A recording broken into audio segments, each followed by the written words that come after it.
How's it going, everybody? Welcome to episode 2 of Football Week 2013 here up on YouTube. We're going to take a look at the Washington Huskies. Before we do, of course, I need to give a couple of shout outs. First off to Jews Steves 87, C Hawker 365, Mark Bradley, and of course Pigpen from the NFL Trash Talking Circle. They all commented on my Seattle Seahawks video, which as of right now received 17 views. I know that these last two videos are coming up a little late, but that's the way the cookie crumbles, I guess. Just wanted to give a shout out to those viewers here up on YouTube. They took the time to comment, give me their thoughts on the Seattle Seahawks. Okay, so the Washington Huskies. This preview, unfortunately, is going to be a little shorter compared to my other previews, and here's why. When it comes to the actual team, I could talk about the defense, I could talk about quarterbacks, running backs, injuries. I'm not going to talk about that. And the reason why is because I'm very nervous about the Huskies. The Huskies as a whole, for the most part, have not shown progression. And I've said previously that, more times than none, that I want to see progression. The Huskies are coming off their second back-to-back season where they finished 7-6 and they lost their bowl game. I think if they won their bowl game, may been able to sugarcoat things in terms of saying, well, at least we won a quote-unquote postseason game, and so we were 8-5 instead of 7-6. But still, in the regular season, we finished back-to-back 7-5. Unfortunately, based on what I've heard and based on recruiting, even though I don't really pay too much attention to recruiting, I haven't really seen that much improvement in the offseason. I mean, Keith Price is still the quarterback. He went through a sophomore slump. So obviously, I'm trying to figure out whether or not he's going to compete well or not. The injury bug hit us big time last year, so we don't necessarily know how well the offensive line is going to be. Our secondary is still a problem, which has always been a problem throughout this last decade. And the schedule this year is absolutely brutal. Going into the eve of the Boise State game, we have 5 teams on our schedule in the top 25. We open up the season against Boise State, who's ranked number 19. Then on October 5th, we have to play against Stanford. They're ranked number 4. October 12th, we have to play against Oregon. They're ranked number 3. UCLA is ranked number 21. And Oregon State is ranked number 25.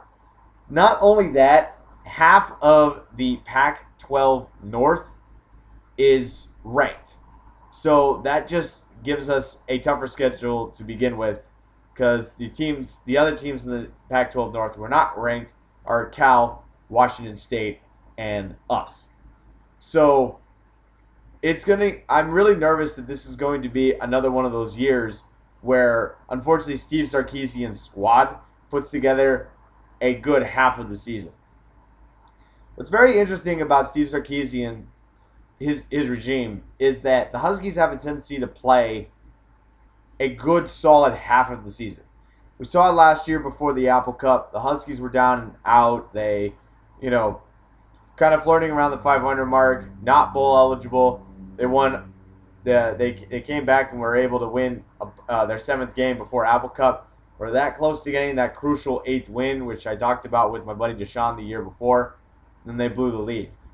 The year before, if you look at it, it was the beginning of the season where they got off to a 4-2. I think it was a 6-2 start, and then they end up crashing down, playing the tougher part of their schedule in the second half, winning against Washington State to get that crucial 7th win before falling against Baylor in the Alamo Bowl. Then you go to Steve Sarkisian's second year, the year we finally became bowl eligible. We had to win out in order to become bowl eligible. And it was after we got kicked in the rear against Oregon before we finally woke up. We need to see a full season. Secondary's got to play well. Keith Price has to improve from his sophomore slump. We got to stay healthy. We got to take care of the ball. Our special teams were kind of shaky last year. And we can't play to our opponents. Prime examples of playing to our opponents last year was against Arizona and Washington State. We got slaughtered by Arizona on the road, and we had the Apple Cup. I mean, we had it, and we just gave it away. So, another reason why I'm nervous about the Huskies is my expectations. I want 8 wins. Okay? The question is where are the 8 wins going to come from? Because the Huskies have proven that they can win at least 7. Where's the 8th one going to come from? Okay, obviously Idaho State is a guaranteed win. And if the Huskies lose to Idaho State, the season is over. We'll talk Central Washington Wildcats later on, but Central Washington actually played Idaho State one year, and they blew them out of the water. Periodically, Division II teams in this area will play Big Sky teams. I don't know how it works out, but that's how it works out. Maybe it's had something to do with the FCS. I don't know. But Central was able to beat Idaho State. So if Central was able to beat Idaho State, the Huskies should win that game and win like the way they beat Portland State last year. So there's a win there. I think the Arizona game could potentially be a win. That's at home. Again, you got Colorado at home. California, I always put as a loss, I always put it as a win, even though I know it's a nail biter. But Cal hasn't beaten us in I can't even remember the last time Cal beat us. I mean, it could have been the year where the PA announcer went, "Touchdown Washington." Oh, excuse me, California. Yes, that actually did happen. Talked to my buddy Deshaun about that. So there's 4 games right there. So now the question is where are the other 4 going to come? Boise State is a toss-up. Illinois is a toss-up. I'll put Stanford as a toss-up just because they're ranked so high, but we got to play them on the road. UCLA is a toss-up just because the Huskies and UCLA have a tendency to play really close games. Very rarely do you see those 2 teams blow each other out. And, of course, you have Apple Cup as a toss-up. I got to go with the loss to Oregon. Until we are able to beat the Ducks, I'll believe it when I see it. Hoping that we can beat the Ducks this year. It'd be nice to finally get rid of 9 years of losing. So that's pretty much what I have right now. I would like the Huskies to win 8 games. It's going to be a tough season. And if Steve Sarkisian if his squad cannot show improvement and get that crucial 8th victory, all of a sudden that giant leash that Steve Sarkisian was handed in terms of being given an 0-12 football team, that leash is going to go from here to here. It's going to shorten big time. He's on the hot seat a little bit just because of what happened last year with the same identical record and the same result in the bowl game. But it's a little warmer because he lost Apple Cup last year. So, unfortunately, I'm really concerned about the Dawgs this year. They have to show me that they made improvements.